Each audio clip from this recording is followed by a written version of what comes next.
introduce today's presenters. Bharat M. is a Vice President in Everest Group's Global Sourcing Practice.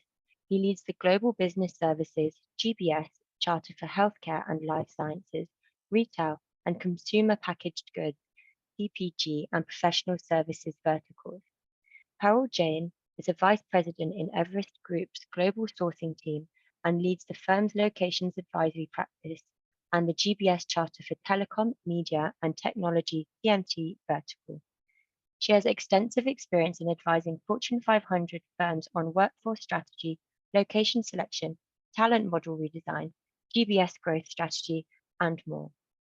Nikhil Malhotra is a practice director on the global sourcing team, where he focuses on global business services, GBS, growth and evolution strategy, location selection and portfolio optimization, talent management strategy, sourcing strategy, cost optimization, benchmarking, and GBS value proposition.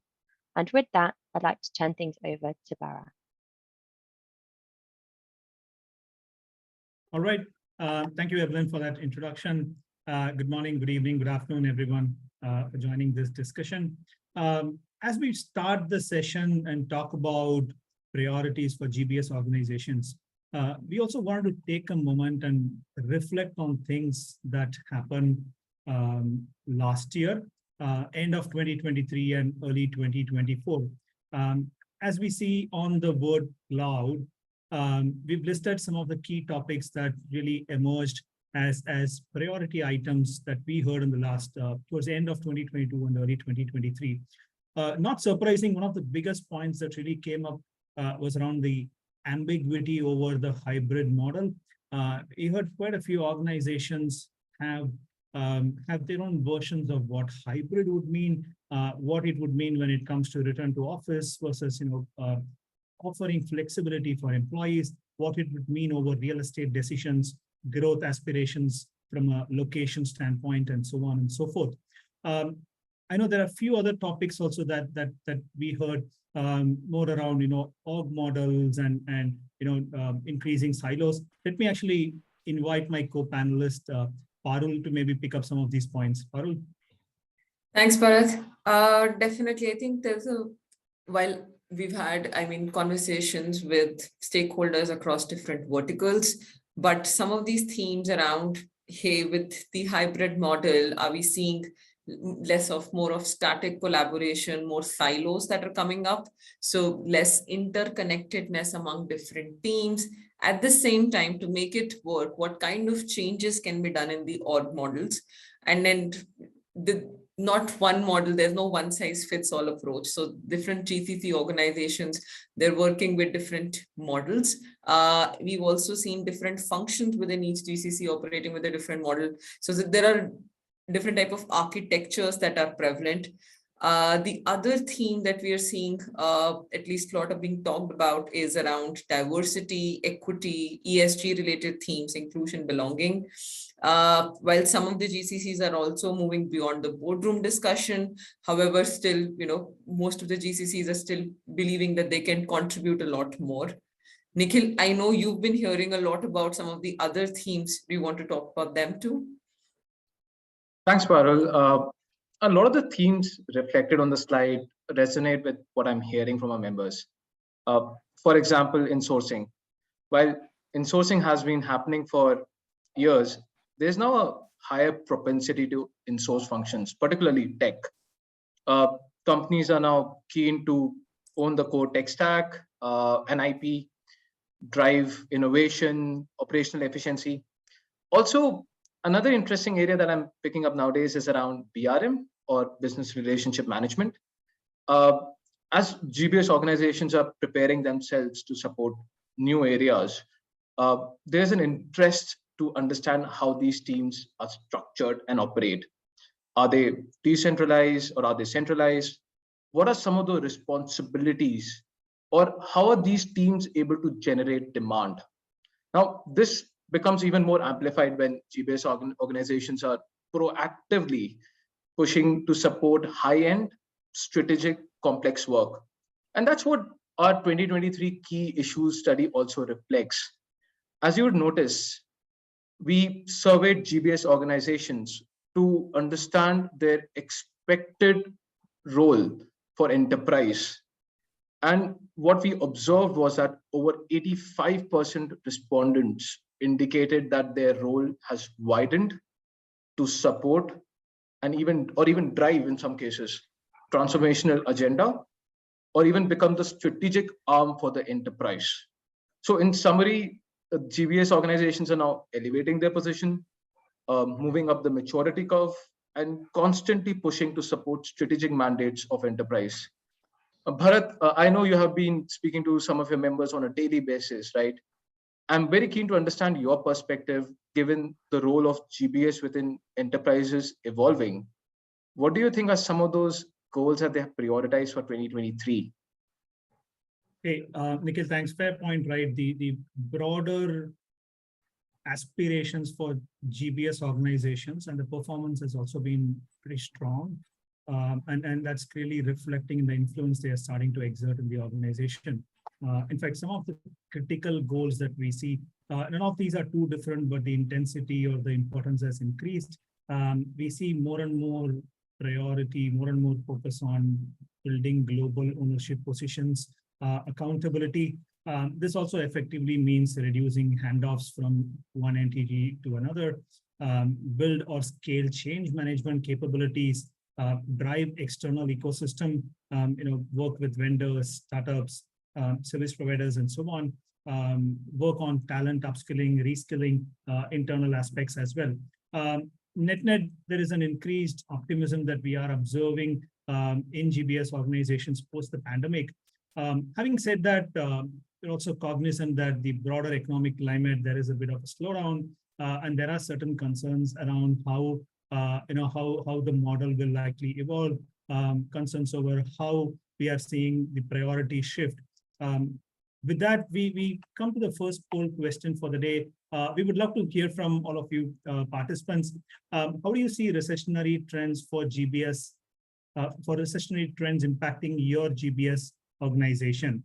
Do you see this as an opportunity to expand GBS role, greater endorsement, hey, not much impact, or are you potentially seeing even scenarios where you're looking at decreasing scale or divesting?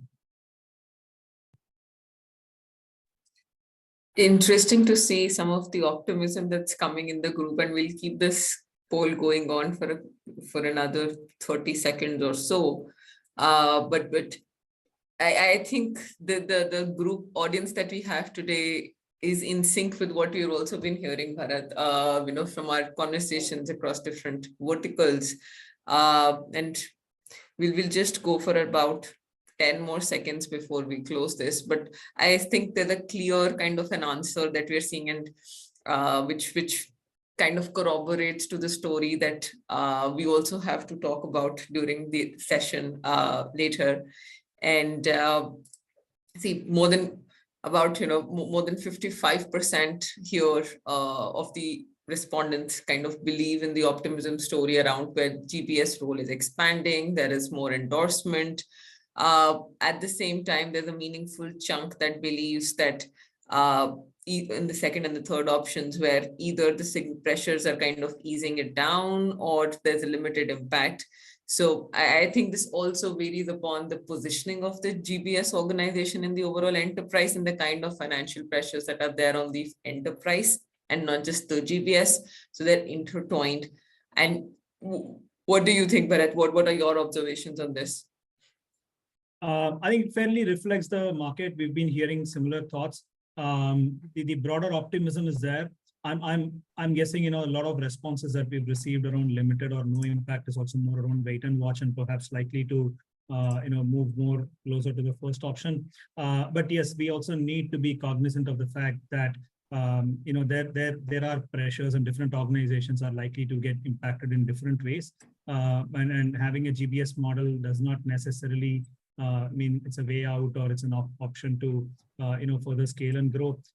There will be conscious focus on cost. We'll talk about some of these elements later as well. So yeah. All right. With that, Let's also move into one of the sections that we wanted to discuss today, the theme for our discussion, which is around convictions, provocations, and controversies. Some of you who have been regulars for our webinars, Everest Group webinars, might already be acquainted with this format. For others, let me quickly re-explain what each of these three categories entail. So convictions are foundational beliefs that we analysts have about the market. They're backed by thorough data. They've been validated through trends that we've observed over a reasonable period of time. Provocations, these are ideas that are meant to provoke some of these stakeholders, which they're not recommendations per se, but these are ideas that we believe, if applied strategically, can generate immense value for you and the organization. And controversies are yet to be proven out. These are more to invite debate, these hypotheses, because we are seeing evidences on both the sides of the spectrum here. And the mix that we have today is a classic 5-5-3 odd number format. So we'll start with the convictions first. Moving on to the next page. I think the first conviction and the first and second convictions both tied in together around the role of the GBS organizations. So what we've seen is, in the last 1 year, the position of the GBS organizations within the overall enterprise has elevated significantly. What we mean by elevation is we are seeing more instances of GBS being at the forefront of, say, innovation, more global leadership roles residing in the GBS, more ownership of end-to-end complex work streams, and then also them being catalyst of the entire journey towards digitalization as well. We're seeing in purely in terms of numbers, I think more than 60% of the GBS, we saw they expanded their services portfolio. The services portfolio expansion could either be deepened through penetration or adding new service offerings. We saw more GPOs, global process owners, being residing in the GBS organizations. We're seeing more COEs, digital COEs being set up as well. So there's a lot of elevation that we saw in the last 1 year, which also acts as a stepping stone for how we see the GBS model growing in the next year. If you talk about the numbers and the kind of growth that the GBS model has seen, about 250 odd new GBS center setups across nearshore, offshore locations, overall double-digit growth, 12% headcount growth. We're seeing even larger plans being announced for the coming years to be. This kind of adds to the flourishing of the GBS model that we expect to kind of be seen in the next few years. The third piece around the talent pressures, I don't think the talent pressures, they don't seem to end. However, there's a more of a softening of the market that we are seeing. The structural imbalances remain. The demand kind of continues to outstrip the supply. However, it varies across. There are different location nuances, there are different functional nuances. The problem is, or the demand supply gap is wider for some of the tech roles, while it is a bit better for some of the op roles. And the interesting part is also when you talk about the meaningful section of the global services industry who are continuing to hiring, even with these imbalances that are there in the market. And Bharat, would you want to talk about the other two convictions that we have about the market? Yes, Parul. Just building on the first three convictions, right? One of the key areas that we've seen GBS organizations, especially post-pandemic, flex their muscles, so to say, it's around building capabilities in non-traditional areas. For far too long, we've heard majority of GBS organizations look at traditional services or functions such as, let's say, finance, HR, or maybe even industry-specific areas. But of late, especially in the last 12-18 months, we've seen conscious effort by these organizations to build capabilities such as a vendor management office or a VMO or a transformation office. And these are essentially cross-functional, cross-location groups that support even areas that are beyond the traditional scope of a GBS organization. And we see this continue to increase, maybe even expand to other areas such as having change management or experience management, COEs, and so on and so forth. The last conviction we have, and this has been something that we've been observing for a while now, is around how GBS organizations are steadily emerging as CXO talent incubation hubs for the global enterprise. We've seen instances where, let's say, an India specific leader or any other GBS specific leader has assumed role as a global CIO or similar CXO positions as well. This trend seems to continue. Our view is that the visibility that the GBS organization has, the multifunctional capability that it often enjoys, the proximity with the enterprise given the strategic nature, all of these kind of play into incubating or even developing, nurturing such roles within these organizations. So just to summarize the key convictions, right? Now, it's been a fairly good 2022, and the model will likely to continue and grow. And we are not just looking at growth in traditional areas, but perhaps in non-traditional areas with some more focus on leadership and global leadership development as well. With that, we move on to the provocations, and let me invite Nikhil to cover one of the critical provocations that we have today. Sure. Thanks, Bharat. Now, getting the cat out of the bag right up front. Our first provocation is look beyond labor arbitrage to drive structural cost takeout.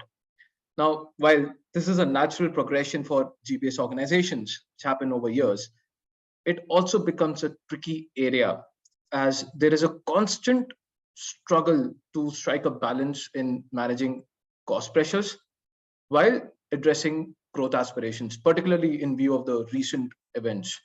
Now, in the past year, companies across the world experienced the great resignation phase, and GBS organizations were not immune to it. The intensified talent war impacted the hiring strategy for most GBS organizations. And to ensure operations continue to run in steady state mode while still addressing new scope of work, companies had to revise their compensation structure and pay significantly higher than the previous market benchmarks. Now, as evident in 2023, and as you will see on the next slide, the impending recessionary fears and easing talent crisis situation, and again, we say that the talent pressure is declining, but structural imbalances are still there. They have still impacted the priorities of GBS organization. The cost pressure, which until 2 years ago was the third most prioritized area, has now emerged as the topmost challenge in 2023 that GBS organizations are trying to solve for. While at the same time, they are navigating how to attract high quality talent, remain competitive, and continue their growth journey. So as we foresee this cost challenge to persist for the upcoming quarters, it is important for sourcing leaders that they are evaluating locations that deliver sustained cost arbitrage over the next 2 to 3 years and even beyond. Now, you would see an analysis performed by Everest Group over the next and we have been doing this analysis for decades now, wherein we assess the cost arbitrage in prominent global business services locations, whether nearshore or offshore, and compare the cost differentials over the US. Now, this is based on specific roles and constant currency. And our findings indicate that despite significant wage inflation in the past year and all the foreign exchange fluctuations, movements, and the projected hike that we are expected in the next 2 to 3 years, offshore countries such as India and Philippines will continue to hold strong arbitrage over UK and US markets and other onshore markets. And they are likely to remain as the preferred locations from a cost arbitrage standpoint. While, as I spoke about, labor arbitrage through location optimization is one major lever, companies also have an opportunity to deploy structural approaches to sustain cost. For example, we have put together a perspective on the potential levers that GBS organizations can focus on, and have assessed each lever through the lens of their time to impact, magnitude of impact, and the current adoption. Now, I'll double click on some of these areas, right? And some areas around continuous improvements or automation-led improvements. There is definitely scope for GBS organizations to make digital investments, automate processes, either developing their proprietary tools or leveraging suite of products that are available in the market, and deliver quick wins to the enterprise. Now, this becomes even more evident and applicable for companies that have high process maturity. Now, for example, we saw GBS organizations deploying multiple bots during the peak phase of COVID that could absorb significant resourcing requirement, thus resulting in high cost takeout. Similarly, robust workforce initiatives. Now, when we compare to service providers, GBS organizations also have an opportunity to create a strong workforce capacity planning that can help them to drive cost savings, and also in the process, reduce time to offer and reduce time to fill. Now, to enable that, it requires a sincere and dedicated effort to acknowledge that there is a problem, identify leakages or gaps in the overall recruitment process. Now, when I talk about recruitment process, there could be gaps across demand planning, sourcing or screening candidates, or even onboarding. Leverage of gig workers. And last year, we also saw companies experimenting with gig worker model, particularly when the workload spiked or they couldn't hire talent for niche skills. Whether the model becomes mainstream is yet to be seen, but gig workers also offer potential cost savings to companies so that they can save through some of the overhead expenses. Now, in summary, the philosophy of more is more can be fruitful here. And to accomplish that, GBS organizations need to think creatively and view the overall cost pressure situation more holistically rather than limiting their measures only to labor arbitrage. Now, before we move on to the next provocation, Parul, I'd like to bring you in and request if you can share with our listeners today on today's complimentary access. Sure, Nikhil. And what we have today for our listeners here, for attendees here, is a special offer focused on the cost of operations. And as we know, this is one of the top priorities for most of the GBS leaders. So we've kind of listed down the top 5 functions being delivered from the GBS organizations, and also listed down some of the leading 10 locations and a mix of offshore, nearshore across geographies that we see here. So you have India, Philippines, Mexico, Poland, Malaysia, Romania, Costa Rica in the mix. What the audience can do is select 2 combinations from these 5 function 10 city list that is there, and Everest Group will share the cost of operations for delivering these functions from the particular locations. And this can be used. How we've seen some of the organizations use this is to compare their cost of operations to the market average and see what are the implications they need to kind of look into. Are they ahead of the curve? Are they below the curve? And what alignment needs to be done going forward, especially for 23, 24. And all of these details are provided in the chat, and we'll also share a link to the same call to action after the webinar as well. With that, let's move on to the second provocation that we have for today, moving from the cost side to the talent side of things. What we're seeing is the message around, yes, there is a bit of the softening of the market that is happening. And when we say softening, we're seeing the tech companies letting go of, letting go a chunk of employees. At the same time, we're also seeing significant activity across other verticals. So the advice or the provocation that we have for GBS leaders is to buy in the dip, is to not basically let the foot off the hiring pedal and overcome the fear factor when it comes to hiring, especially for tech talent. And then here what we've done is double-clicked within the technology roles, within the different stacks. So we have apps, DevOps, data, infrastructure, IT security, and the dotted line kind of denotes the overall IT demand supply gap. What we see is up till 2022, and then going forward, this is based on the discussions that we've had with our members and in the industry. The demand, the gap between the demand and supply is expected to reduce, however, still remains significant. The mismatch is going to continue. What is very unique about the current recessionary environment is that historically, whenever we've seen recessionary sentiments, we've also seen a lot of unemployment coming in, and the demand supply game, however, this time is unique in the sense that the demand still outstrips the supply. That kind of makes us believe that the market is going to act in a different manner as what we've seen in the previous recessionary sentiments. And if you were to kind of analyze within the IT roles, what is the story? So what we see is, if you talk about as niche the role gets, so if you're talking about, say, the DevOps or some of the infra roles, this gap continues to remain high. However, if you look at some of the traditional services, applications development, infrastructure services, we see the gaps somewhat soften a bit more. However, even comparing all the IT stacks together, the gap is expected to drop below 10% before at least the end of 2024. Now, what does that mean for the GBS organization?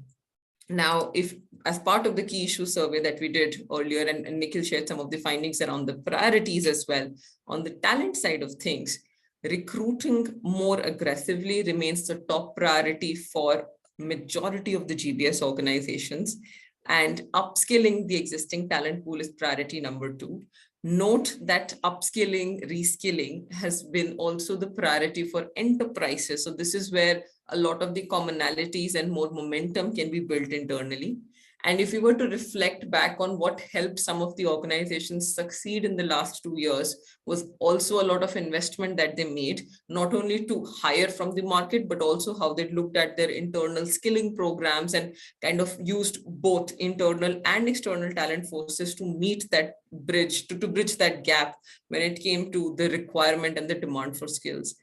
The piece around gig workforce also remains prevalent. However, we are seeing more nuances to it around what kind of functions are they applicable to, what kind of scale are you achieving from them. And this also contextualizes if you were to kind of take a more geographical view. So we are seeing more contingent, more gig workforce in locations where the talent scarcity is high and companies want to dip into untapped talent pools. In locations with already large populations, the nuances around gig workforce are relatively lower. The piece around focusing on cultural and employee experiences is an important one, and we will be talking about it in the next one of the few provocations that we have, and we'll reach about in 10 minutes or so. And in digital technologies, this remains a priority. It's among the top 5 priorities. The key, what we're seeing in the digital tech part is how does it's not just about making those investments, but also ensuring that those investments are tied in with how you're kind of looking at the end results in terms of the objectives from the talent model per se. So key message here we're seeing here is that, yes, definitely kind of do not view the dip in the market as a piece where you want to, stay alert and not get the skin in the game. We're saying GBS leaders to, at least for the front-facing talent, for the niche skills that you are looking to hire and have been, the job openings have been open for a long time. That's where this is the time where you go in, push the pedal faster and still go on that recruitment spree so that you secure that talent. At the same time, keep investing to build your internal engine. With that, let's also talk about our third provocation. We talked about the cost side of things. We talked about the talent side of things. The third provocation is around the workplace, which is around the hybrid model. Now, multiple research studies have reinforced that the hybrid model is here to stay. What we want to talk about today is how do you make the hybrid success? So you need to kind of strike the right balance, the delicate dance between the employee expectations and the business needs. And as part of one of the few discussions that we've had as part of the virtual events that we did last year, we asked GBS leaders how they saw their workplace model and their strategies heading in the last Q4 12 to 2022. And we saw a unanimous response when you talk about the adoption of hybrid model. Yes, there are 50 shades of hybrid that are prevalent in the market. However, the adoption of the hybrid model, that continues to be the most common norm, and most of the organizations agree to it.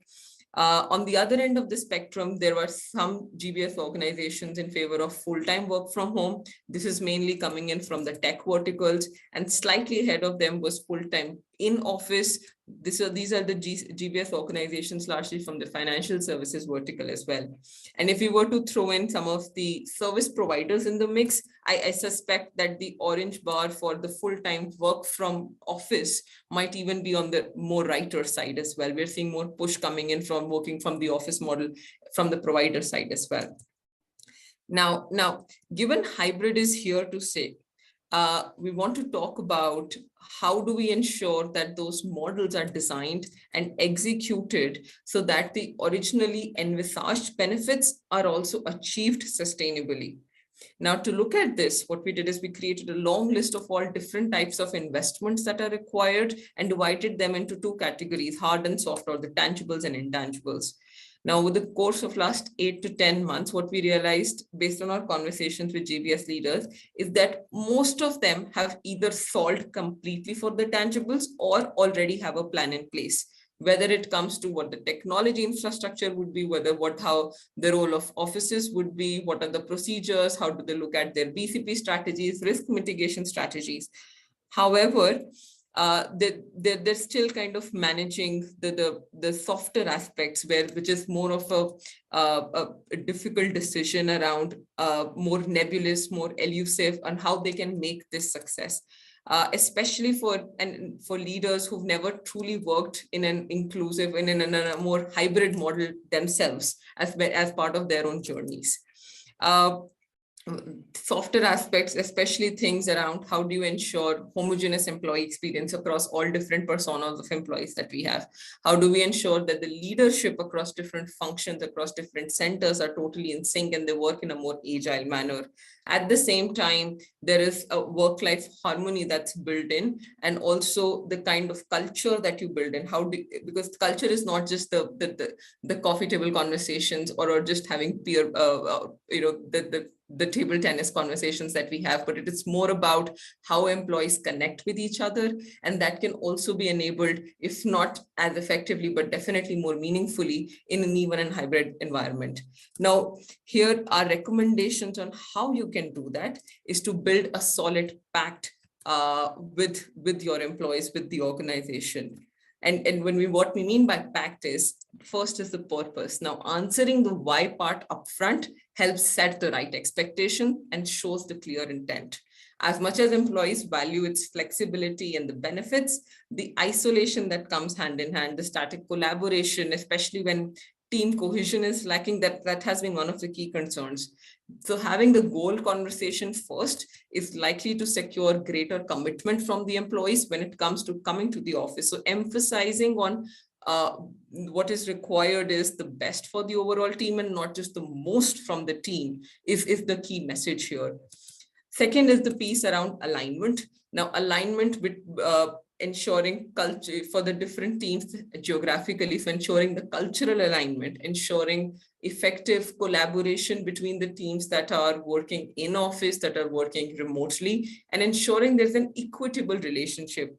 I think the emphasis on equitable, because there will be people who are working in office, they have more face time with the leaders, they have more opportunities, and there are people who are not spending that much time in office, and they are working probably at the same efficiency or even higher efficiency from home. So how you ensure that their performance management systems, their overall integration in the roles, their outcomes are kind of equitable, and all the employees feel in an inclusive environment.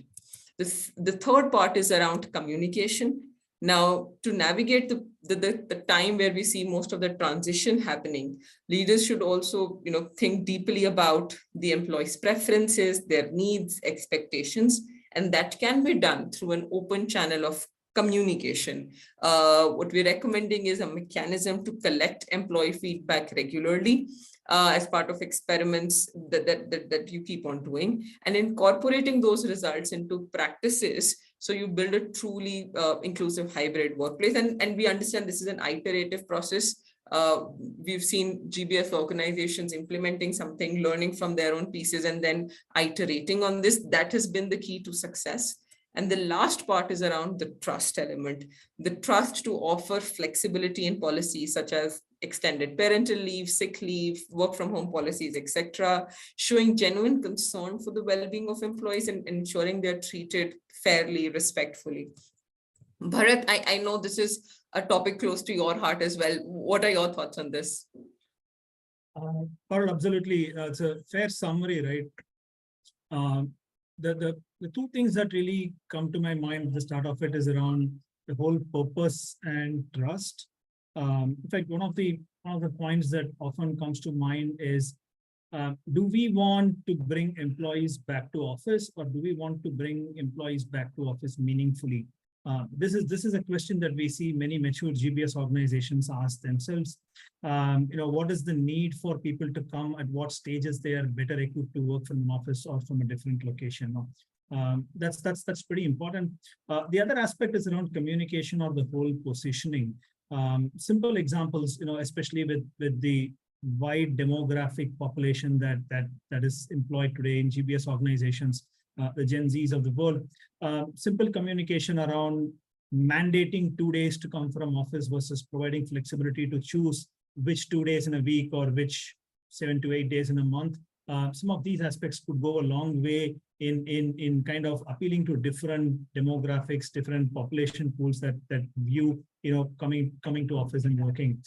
This is a fairly important aspect, and of course the whole trust element also plays into this. Amidst all of this, what we are also keeping in mind is the underlying aspect of employee experience. And in fact, we have a whole provocation on that. How do we prioritize experience?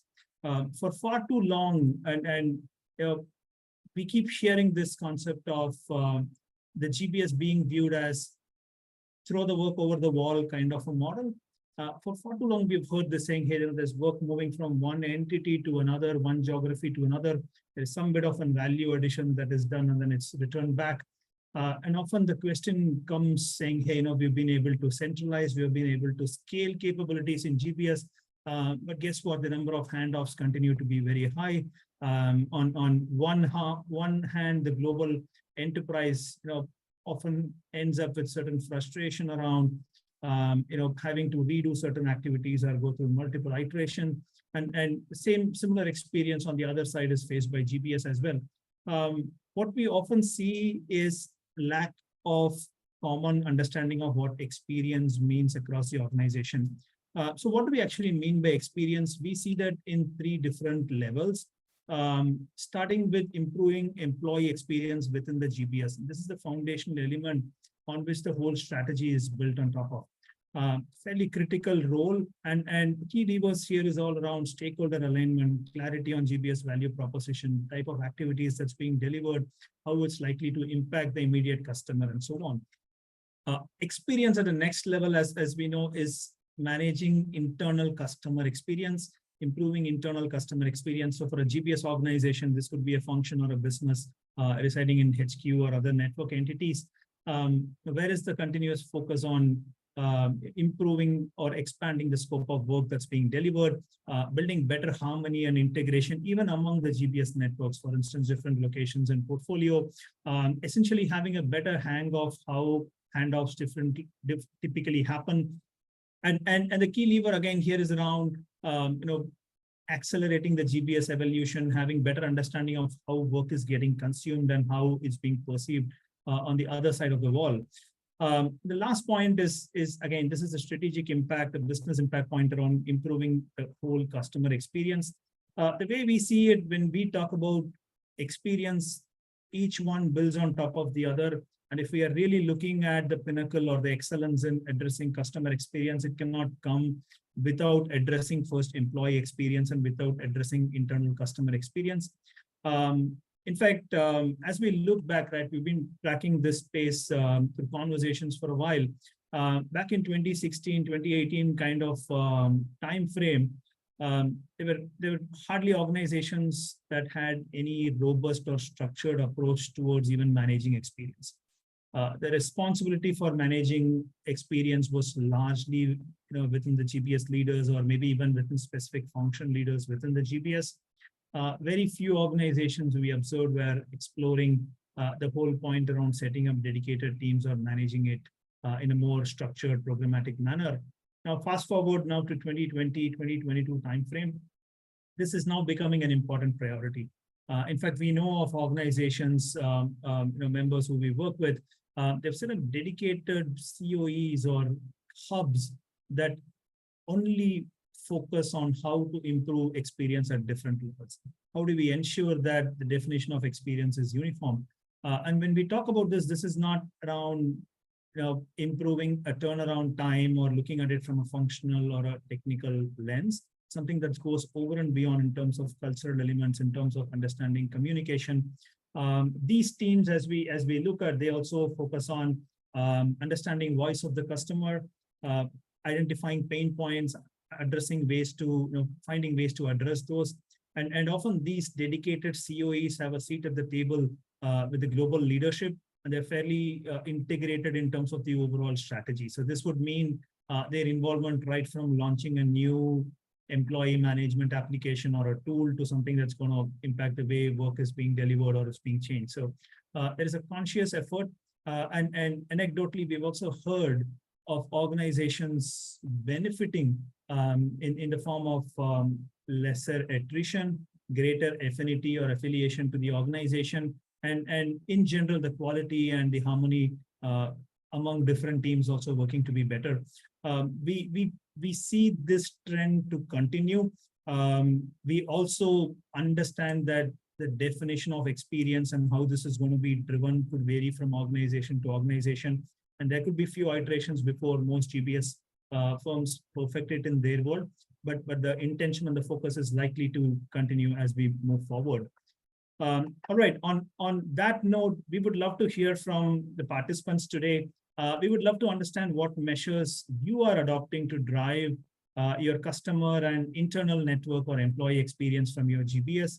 The poll is out there and would love to hear your thoughts and reactions to it.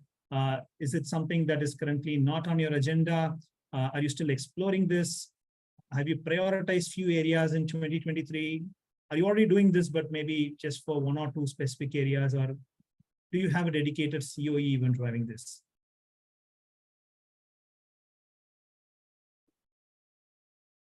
Right, as the early results pop up, we do see a fair bit of responses in the top two, clearly reinforcing the earlier point that we had around need for building such teams. Let's give this 30-40 more seconds and see how the results pan out. We're seeing a distributed house here, Bharat. I think most of these options, the different maturity or stages that GBS organizations are in, although I think majority or more than half of them at least are in the first two categories, but the others are equally divided amongst the remaining three categories. Yeah, absolutely, Parul. I think one of the popular options that's emerging is the role limited to managing for certain network or certain entities or employees, but definitely having potential to maybe drive this in a more programmatic or even in a structural manner. All right. Moving on, we move to the last provocation that we have for the day. And this is something that we've been internally debating for a while, and we thought it's important to put this out there as well. Two of the best talent themes that we've been hearing the last 3 years, especially since the onset of the pandemic, one is around productivity and the other one is around employee value proposition. I think it's time to have a combination of both and not look at these as independent or standalone themes. Just to put this in perspective, right?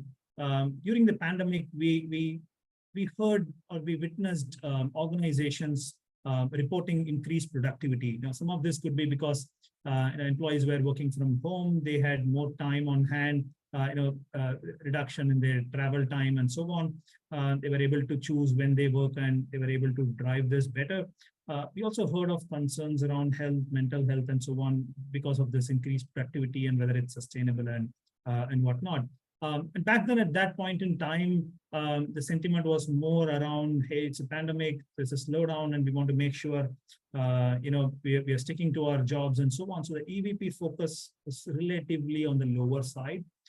As we saw the pent-up demand shoot up post the pandemic, we saw greater focus on EVP, increased focus from organizations to retain the talent versus lose out to competition. There we saw the focus on productivity kind of reduced.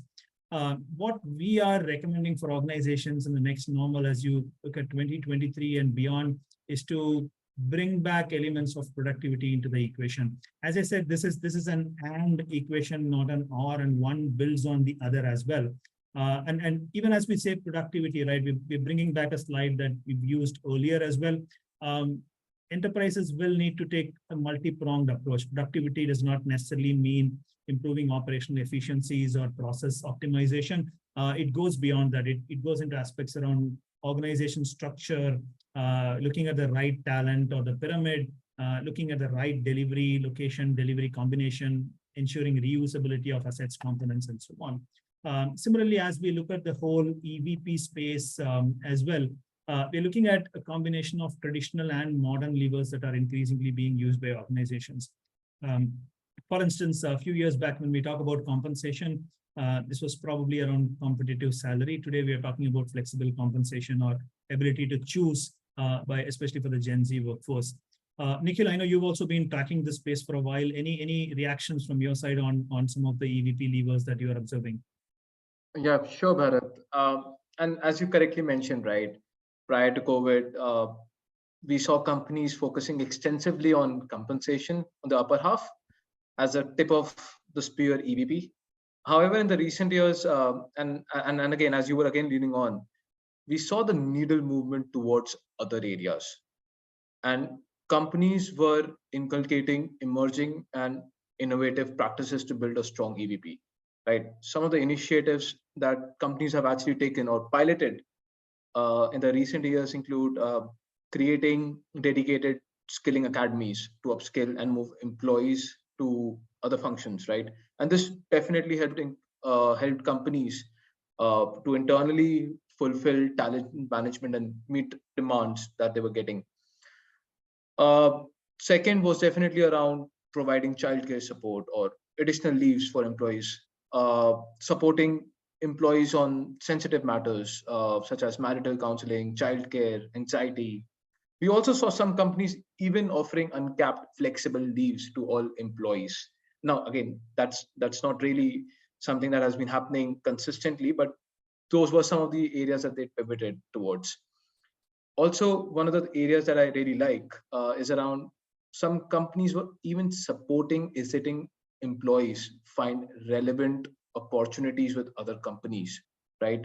And this was all to reinforce its value of supporting personal development, right? So in summary, while these levers do vary based on the nature of organization, the work type, and the geography where they're located, it's equally important that these are very clearly articulated and promoted in local talent markets to help propel the GBS brand.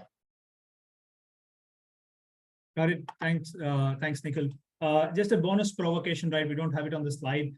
As an extension of what we've been talking, I think it's time to embrace the trifecta, the three aspects around experience, effectiveness, and efficiency. There's a lot more that can be achieved, and that's one of our key provocations for you. Embrace efficiency, experience, and effectiveness. All right. With that, moving on, we come to the last segment in today's webinar. This is on the controversies. As Parul mentioned earlier, we're not sure how this will play out, but we cannot keep our mind off these points as well. The first one that we have is around commercialization. Essentially, the GBS supporting clients or organizations outside the parent enterprise. Is there a play in the near term? We are more and more increasingly, we are seeing GBS organizations build niche capabilities, especially on products or specific platforms or services. is there a play where some of those customized solutions that can be expanded to other organizations as well? There are tax implications. There are other organization model related implications that could potentially come up. Only time will tell if this could potentially become mainstream. The second controversy is around ESG, environmental sustainability governance, and in its truest sense, will that become a mainstream GBS offering? This is often a boardroom conversation, or this is more around having sustainable infrastructure or facilities versus offering ESG as a service to the global organization. How long before we see this? Again, as we said, only time will tell. The last point is around large delivery hubs. Post-pandemic, we are seeing mixed reactions. There are some instances where GBS organizations have grown. We are seeing growth even in the third-party side. At the same time, we are also seeing quite a few organizations defer their decisions for later period as well. Looking at how the hybrid will play out, looking at how the demand will play out, and so on. But the broader controversy we do have is this the end of large delivery hubs as we know them? Will we see a shift in the mindset in terms of how real estate and facilities will likely play out? With that, we come to an end of the key themes that we had: the convictions, provocations, and controversies. As we had mentioned earlier, we are offering complimentary GBS cost benchmarks for our participants today. The link for opting for this is out on the chat window. Do select a combination of a function and a location. Up to two such combinations you have, and do share in your responses. We are happy to get back to you with these inputs. With that, let's move to the Q&A section, and I see pages and pages of questions here, so I'm reading just a couple of ones on the top. And Nikhil, I'm going to come to you with my first question here around what are the priorities for a relatively immature GBS organization in 2023? And I see a more related question as well, is around what are the additional considerations for organizations that are building their first GBS in 2023? What are your thoughts on that, Nikhil? No, thanks, Parul. It's definitely an interesting question.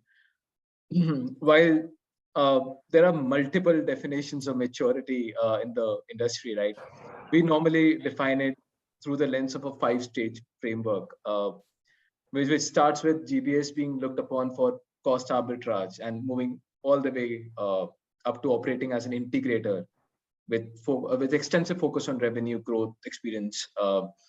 However, considering GBS organizations that are relatively new or still exploring their potential, there are a few areas that some of these companies have prioritized, right, for this year and also for the upcoming years. The first theme or the first prioritized area that we see more often is around continued focus on delivery excellence, right? This is where, how are you doing your BAU? Are you ensuring hygiene in the quality of work? Are you having disruption-free operations? How well connected you are with stakeholders across different markets, business units, to ensure high CSAT scores or NPS. The second area where we see companies also focusing on is around service consolidation.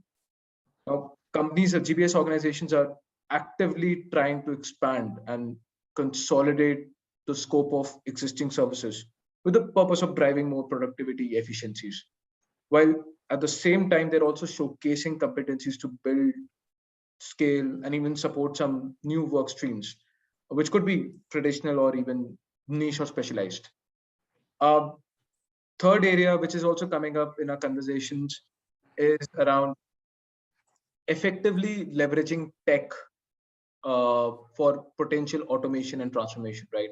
We are seeing companies having all tech teams and operations team under the same roof with the purpose of identifying opportunities at grassroots level, right? And assess what all transformation can be done. Well, based on my experience working with these members, one thing that comes to my mind is, while time is critical, it doesn't necessarily equate to maturity.